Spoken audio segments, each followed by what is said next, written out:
Good morning everyone. आज क्या move possible हो सकती है हमारे पेयर्स में, इसके एनालिसिस देख लेते हैं।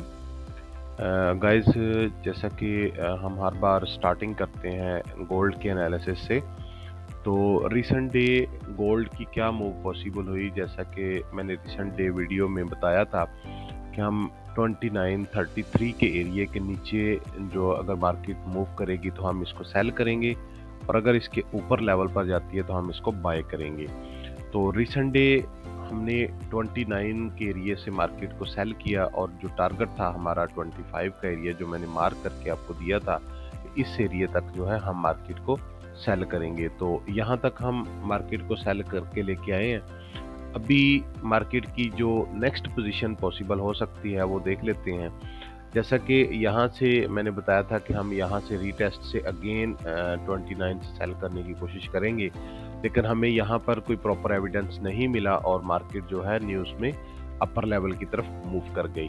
तो अगेन चूंकि मार्केट अपने लेवल को अपर लेवल के लिए ब्रेक कर चुकी थी, तो अब हम इस लेवल के ऊपर 2930 के एरिया के ऊपर इसको बाय कर रहे हैं। तो अभी ये वाला जो रीटेस्ट का एरिया, यहाँ से हमने इसको बाय किया हुआ है, और अब इसका जो नेक्स्ट सिनेरियो है, इस लेवल से ऊपर भी हम इसको बाय करेंगे।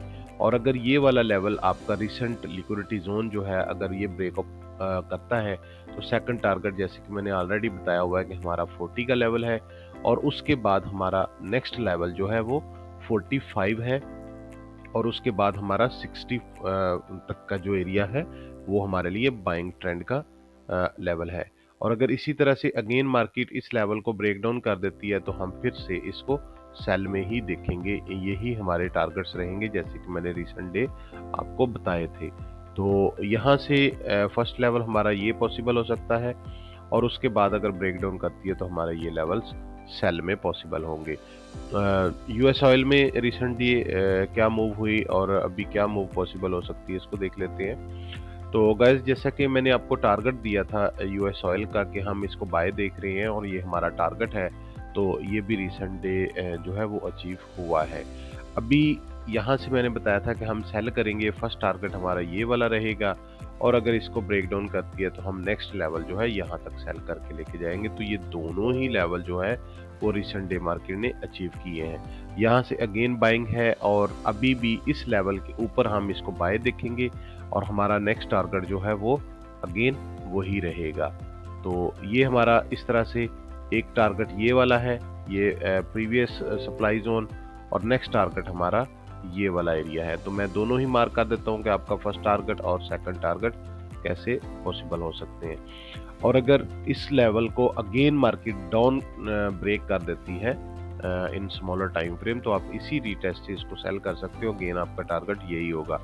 नेक्स्ट में अगर ये वाला एरिया हमारा मींस 77.88 टू ये एरिया जो है 77.33, ये एरिया अगर ब्रेक डाउन करता है तो फिर हम इसको मजीद सेल करेंगे, और हमारा नेक्स्ट टारगेट जो है वो ये वाला एरिया है जो मैंने ऑलरेडी आपको बता रखा है। तो इस तरह से गाइज हमारे यूएस ऑयल के मूव्स की पॉसिबिलिटी हो सकती है। बैंक निफ्टी में देख लेते हैं कि आज बैंक निफ्टी में क्या मूव पॉसिबल हो सकती है। तो जैसा कि मैंने इसके टारगेट बताए थे कि यहाँ से हम यहाँ इस लेवल पर रिसेंट डे हमने ये ट्रेड मूव की थी पिक इसकी, तो यहाँ से ये बाय गई है। जितना मैंने आपको ऑलरेडी बताया था कि यहाँ से हम टारगेट्स जो हैं वो यहाँ से रिटेस्ट करेंगे, और अगर ये वाला अप लेवल के लिए ब्रेक होता है तो फिर ये है यहाँ से भी बाय हमारा टारगेट रहेगा, और ये वाला भी हमारा बाय का टारगेट रहेगा। और अगर इस लेवल को ब्रेक डाउन करती है तो फिर हम इसको यहाँ तक सेल करेंगे, और इसके बाद हमारा जो नेक्स्ट टारगेट है वो इसका रीटेस्ट के बाद अगेन सेलिंग होगा। तो यहाँ पर भी आप देख सकते हैं कि मार्केट ने पहले डाउन साइड की मूव दी, उसके बाद इसको रीटेस्ट किया, और यहाँ से अगेन मार्केट सेल आ रही है। तो जब तक हमारा ये वाला एरिया ब्रेकअप नहीं करता, हम मार्केट को बाय नहीं करेंगे। अभी हमारा जो नेक्स्ट टारगेट है वो ये वाला है 45435 वाला, और अगर उसको भी मार्केट ब्रेक डाउन करती है तो फिर हम और इसकी डेप्थ में नेक्स्ट लेवल तक जाएंगे। तो ये हमारे सेल के पोजीशंस पॉसिबल हो सकती हैं। और अगर इस लेवल को अगेन मार्केट यहाँ से ब्रेकअप करके और इसके अगर अंदर क्लोजिंग दे जाती है तो हम इसको अगेन बाय करेंगे। पहला टारगेट हमारा ये वाला है 46300, और उसके बाद इसको भी अगर ब्रेकआउट मिलता है तो तो फिर हमारे नेक्स्ट जो अबव लेवल हैं वो हम मूव के लिए पिक करेंगे। गाइस रिसेंट डे हमने क्या अचीवमेंट ली हैं वो मैं आपके साथ शेयर कर देता हूँ। जैसा कि मैंने बताया था कि हम 28 का जो टारगेट था हमारा वो हमने अचीव किया है।